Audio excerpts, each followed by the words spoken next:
You'd think when a king is born, the world would celebrate, right?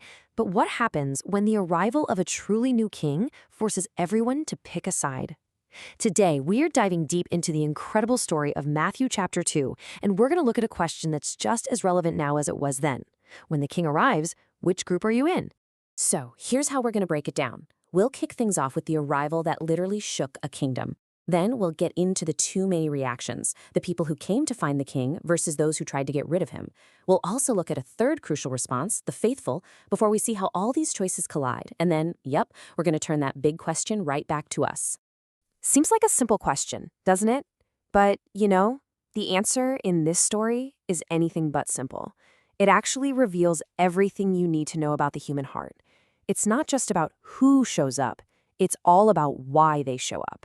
Okay, so our story kicks off not with some royal decree, but with a sign in the heavens, a star. And following the star is a group of wise men, magi, from way out east. They show up in Jerusalem, the center of power, and they're not locals. They have traveled a massive distance because they know this star means something huge. The King of the Jews has been born. Now let's get something straight about who these guys were. The Magi, they weren't kings like you see in a lot of Christmas pageants. No, they were brilliant scholars, astronomers from a foreign land. And honestly, that makes their journey even more incredible. They were outsiders, non-Jews, who traveled for who knows how long, maybe months, maybe years, all based on their studies and their faith. They were the very first Gentiles to come looking for Jesus. So how does the capital city react to this amazing news? You'd think there'd be joy, right? Celebration? Not even close. The Bible says King Herod was troubled, and all Jerusalem with him. See, Herod was a notoriously paranoid and brutal ruler. This is a guy who executed his own family members to keep his crown. So for him, a new king isn't good news. It's a rival. And the people? They knew Herod. They knew that when the king is troubled, things are about to get very, very dangerous for everybody. So right away, this news just draws a line in the sand. It splits everyone into these really clear camps. On one side, you have the seekers, these magi who have come with pure intentions.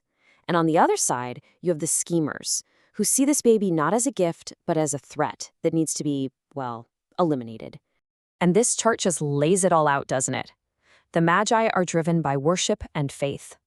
Herod and his crew, they're driven by fear and a desperate need to hold on to power. So the magi act on faith and travel across the desert. Herod acts on fear and starts plotting in his palace. Their end goal is the same, find the child, but their reasons for doing it are night and day. And just listen to how clear the magi are about their purpose. There's no hidden agenda here, no ulterior motive. They just lay it all out. We have come to worship him. That's it. It is such a pure statement of faith, and it's coming from the most unlikely people imaginable. Now, compare that to Herod. He uses the exact same word, worship, but for him, it's a lie. It's a weapon. He calls in all his religious advisors, the scribes, and they tell him, oh yeah, the ancient prophecies say the king will be born in Bethlehem. So what does Herod do? He twists that sacred information into a trap, hiding his murderous plan behind what sounds like piety. But hold on, there is a third response happening here, and it's one we absolutely can't miss. It's not seeking, and it's not scheming. It's the simple, powerful obedience of Joseph, the child's father here on earth. In the middle of this whole political firestorm, Joseph becomes the quiet hero, the protector. Joseph gets a warning, not from a king or a scholar, but in a dream, straight from an angel of God.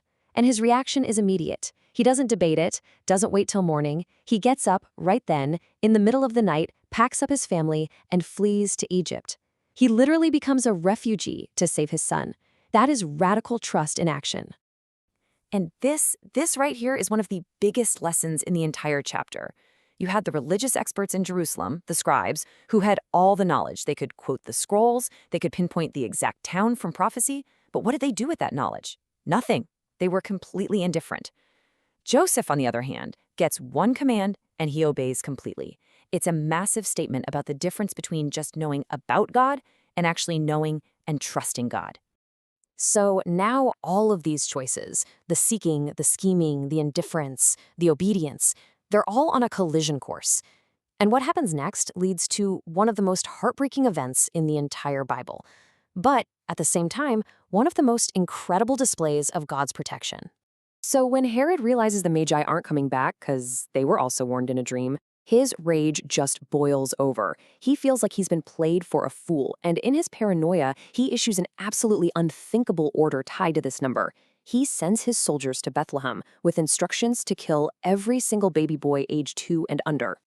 This awful event, which we now call the Massacre of the Innocents, actually fulfills a gut-wrenching prophecy from the book of Jeremiah. The pain described here is so real, so deep. It's the horrific, violent consequence of one man's obsession with power and his terror of being replaced.